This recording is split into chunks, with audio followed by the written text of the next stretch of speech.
ঋতুপর্ণা প্রত্যয়ের ফোনে একটি ভয়েস মেসেজ পাঠায়, যেখানে সে বলে, অফিসার সরকার, আপনাকে যদি আমি না পাই তাহলে আমি আমার জীবনটা শেষ করে দেব। এটা শুনে সকলে অবাক হয়ে যায়। ঠিক তখনই লেখা ওখানে আসে। তিনি প্র্যাটিকে দেখে বুঝে যান ছেলের মনের অবস্থা, আর বলে, ঋতুপর্ণা খুব ভালো মেয়ে, আমার খুব ভালো লেগেছে, কিন্তু কি করবি, ওর মা তো অন্য জায়গায় বিয়ে ঠিক করে দিয়েছে, এখন শুধু আমাদের ভরসা মা আনন্দী, তাই তুই মা আনন্দীর ওপর ভরসা রাখ। এই বলে ওখান থেকে চলে যান।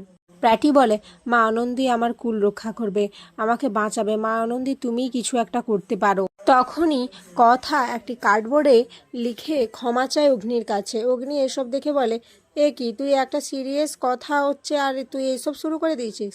অপরদিকে রিচা জানাবার সাথে ফোনে কথা বলে, যেটা বিনায়কবাবু ট্র্যাক করে কিছু শুনতে পান। রিচার সমস্ত কথা শুনে তিনি কথাকে ওয়াকি টকিজে ফোন করেন। কথা ফোন রিসিভ করলে বিনায়কবাবু কথাকে বলে তাকে গুলপাহাড়ে যেতে হবে, যেখানে রিচা জানাবের সাথে কিছু কাজে যোগ দিয়েছে। যেটা শুনে কথা বলে, আমি যাব গুলবাহারে?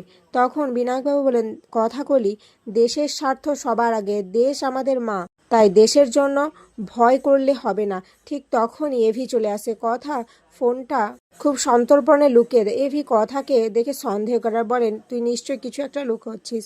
এরপর এভি কথার কাছে চলে আসে। কথা এভিকে অগ্নি কথার কোমরে হাত দিতে গেলে কথা বলে, আপনি বুঝতে পেরেছি আপনি কি করতে চাইছেন, আপনি দ্বিধাগ্রস্ত, এটাই যে আমার কাছে আসবেন না আসবেননি। এভি বলে, তুই একদম বোকার মতো কথা বলিস না তো, আমি এখানে চার্জার নিতে এসেছিলাম। এরপর এভি ওখান থেকে চলে যায়। অপরদিকে দেখা যায় প্র্যাটি অনেক খোঁজখবর নিয়ে জানতে পারে ঋতুকে দেখতে বিদেশ থেকে যারা এসেছিলেন তারা একটা হোটেলে গিয়ে উঠেছে। কথা বলে, এত চিন্তা করতে হবে না, আমরা যাব ছদ্মবেশ নিয়ে ঋতুর বাড়িতে পাত্রপক্ষ সেজে, আর কাউকে একজনকে ন্যাকা শাশুড়ির অভিনয় করতে হবে, যে বড়লোক স্টাইলে কথা বলবে। আচ্ছা, পাচক মশাই মাকে নিয়ে গেলে হয় না? এভি শুনেই রেগেছে, বলে, কি আমার মা ন্যাকা? তুই আমার মাকে ন্যাকা বলছিস? কথা বলে, কেন ন্যাকা কোথায় বললাম? আচ্ছা, মা তো অভিনয় করতে খুব ভালো পারে, কনক চাপার সময় খুব ভালো তো অভিনয় করলো।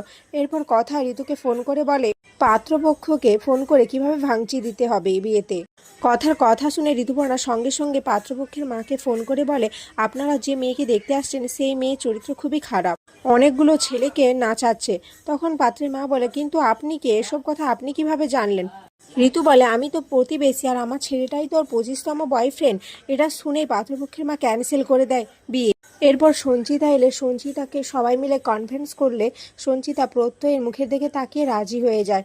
এভি বলে, সবই তো বুঝলাম, কিন্তু ঋতুর মা তোকে আর জুনিকে তো খুব ভালোভাবে চেনে, আর তাছাড়া আমরা যাব কিভাবে? কথা বলে, আমি বলেছিলাম যেহেতু ওরা বিদেশ থেকে আসছে তাই ওদের জন্য এলাহি খাবারের ব্যবস্থা করতে, তাই আমরা খাবারের দেওয়ার লোক সেজে যাব।